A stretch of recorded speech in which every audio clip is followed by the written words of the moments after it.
નમસ્કાર, આપ જોઈ રહ્યા છો નેશન પ્લસ ન્યૂઝ. હું છું આપની સાથે વિભિક્ષા પરમાર. વડોદરા શહેરમાં ઠેર ઠેર ભાવિક ભક્તો દ્વારા દશામાની સ્થાપના કરવામાં આવી છે. આગામી શનિવારે તમામ ભક્તો દશામાની પ્રતિમાનું વિસર્જન કરશે. દશામાની પ્રતિમાનું વિસર્જન શાંતિપૂર્ણ અને સુચારુ રીતે થાય તે માટે વડોદરા પોલીસ ચુસ્ત બંદોબસ્ત ગોઠવાય તેવી ખાસ વ્યવસ્થા કરવામાં આવી છે.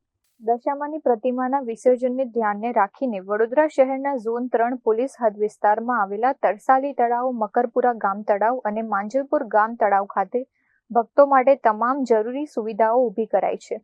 તળાવો પર યોગ્ય લાઇટિંગ, સીસીટીવી, બેરિકેડિંગ અને તરણહારોની ટીમો તૈનાત કરવામાં આવી છે. મૂર્તિ વિસર્જન પહેલા પૂજા કરવા માટે અલગ ટેબલ અને નોંધણી માટે રજીસ્ટ્રેશન ડેસ્કની વ્યવસ્થા કરાઈ છે. ટ્રાફિક વ્યવસ્થા ન ખોરવાય તે માટે પોલીસ કમિશનરના જાહેરનામા મુજબ ડાયવર્ઝન પ્લાન અમલી બનાવાયો છે, જેથી ડીજે અને ભારે વાહનોને કારણે સામાન્ય ભક્તોને મુશ્કેલી ન પડે. પોલીસે ડીજે મામલે કોઈ પણ વિવાદ ન સર્જાય અને કાયદો હાથમાં ન લેવાય તે માટે તાકીદ કરી છે. મા દશામાની 10 દિવસની આરાધના પછી આજે વિસર્જનનો દિવસ છે, ત્યારે ઝોન 3માં 3 તળાવ આવેલા છે. મકરપુરા પોલીસ સ્ટેશન હદ વિસ્તારમાં તરસાલી સર્કલ પાસે એક તરસાલી તળાવ બનાવવામાં આવ્યું છે. ત્યારબાદ મકરપુરા ગામમાં એક તળાવ બનાવવામાં આવ્યું છે અને માંજલપુર ગામમાં એક તળાવ બનાવવામાં આવ્યું છે. આ ત્રણેય તળાવ ઉપર યોગ્ય રીતે લાઇટિંગની વ્યવસ્થા કરી દેવામાં આવી છે, સીસીટીવી લગાવી દેવામાં આવ્યા છે, બેરિકેડિંગ કરી દેવામાં આવ્યું છે અને પાણી ભરીને તરાપ અંદર ગોઠવી દેવામાં આવ્યા છે. તરવૈયાઓનું લિસ્ટ પોલીસ સ્ટેશનથી તૈયાર છે અને તેઓ સમય થતાં અહીંયા હાજર આવી જશે. ત્યારબાદ મોટી મૂર્તિઓના વિસર્જન માટે ક્રેનની પણ વ્યવસ્થા કરી દેવામાં આવી છે અને યોગ્ય ડાયવર્ઝન પ્લાન નક્કી કરીને તેના જાહેરનામા ડિક્લેર કરવામાં આવ્યા છે. દરમિયાન પોલીસ કમિશનર સાહેબશ્રીના જે જાહેરનામા છે તેનું તમામ યોગ્ય રીતે પાલન થાય તેવી તમામ નાગરિકોને મારી અરજ છે. તળાવ અને સાથે રોડ પર કેવી રીતે પોલીસનો બંદોબસ્ત રહેશે? લોકલ પોલીસનો બંદોબસ્ત, ટ્રાફિક પોલીસનો બંદોબસ્ત યોગ્ય રીતે રાખવામાં આવ્યો છે.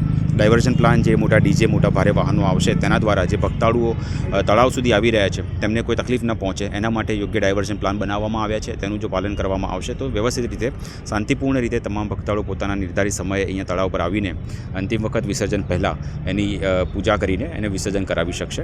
તેના માટે અહીંયા એક રજિસ્ટ્રેશન ડેસ્ક બનાવવામાં આવશે.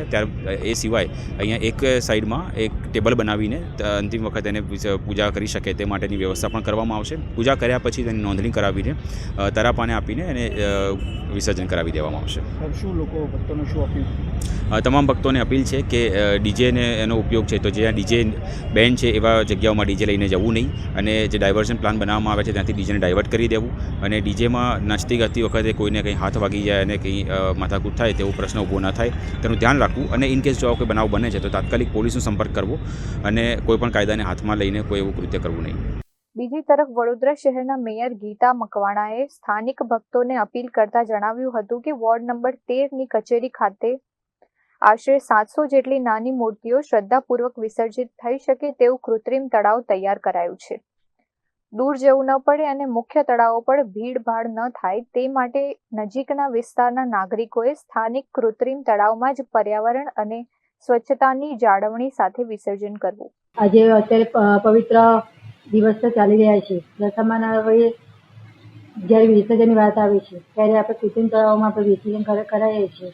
તો દરેક ઝોન વાઇઝ આપણે તળાવો આપ્યા જ છીએ અને ટોટલ 9 તળાવોનું કૃત્રિમ તળાવની વ્યવસ્થા થઈ રહી છે.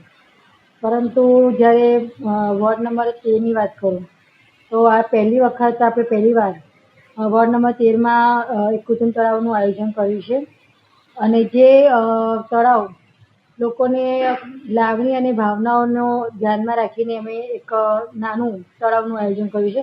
એ તળાવ 38 બાય 19 ફૂટ અને 5 ફૂટ ઊંડાણવાળું અને આશરે 55 લીટર પાણી ભરીને એને મૂર્તિ જે 3.5 ફૂટની મૂર્તિ અંદર વિસર્જન થાય એ પ્રમાણેનું આયોજન પ્રથમ વખત વોર્ડ નંબર 13ની કચેરીમાં કરવામાં આવ્યું છે. તો દરેક નજીકના વિસ્તારોના નાગરિકોને મારી એવી અપીલ છે કે આપણે વોર્ડ નંબર 13ની કચેરીમાં કેવડાબાગની સામે આવેલું છે વોર્ડ નંબર 13ની કચેરી. ત્યાં આગળ એક આપણે નાનું તળાવની વ્યવસ્થા કરી છે. જે નાની મૂર્તિ જે નજીકના વિસ્તારો હોય એ લોકોને સરળતાથી વિસર્જન કરી શકે અને દૂર ના જવું પડે એ માટેનું થોડું આયોજન કર્યું છે. લગભગ 700 જેટલી મૂર્તિ અંદર સમાવેશ થાય એ પ્રમાણનું આયોજન છે. તો દરેક નાગરિકોને મારી અપીલ છે કે તમે લોકો નજીકના વિસ્તારવાળા નજીક બને તો આવો અને મૂર્તિનું કંઈ વિસર્જન કરો. અને આપણે જે રીતે માતાજીને વિદાય આપીએ છીએ ભાવનાથી અને શ્રદ્ધાથી, તો માતાજીનું વિસર્જન તમે નજીકના સ્થાન પર કરી શકો છો. અને તમે સ્વચ્છતા બી જાળવો અને ભીડભાડ ના થાય એનું પણ ધ્યાન રાખો. અને આપણે માતાજીને વધામાં જે વિસર્જન કરીએ એમાં શ્રદ્ધાથી કરીને અને લોકોનો ભીડભાડ બી સચવાય અને જાળવી રાખીને આપણે ત્યાં વિસર્જન કરીશું. Bureau report nation plus news Vadodara. સમાચારોના સતત અપડેટ મેળવવા માટે અમારી નેશન પ્લસ ન્યૂઝની યુટ્યુબ ચેનલને સબસ્ક્રાઇબ કરો, બેલ આઇકન દબાવો અને જોડાયેલા રહો ફેસબુક, ઇન્સ્ટાગ્રામ અને ટ્વિટર પર.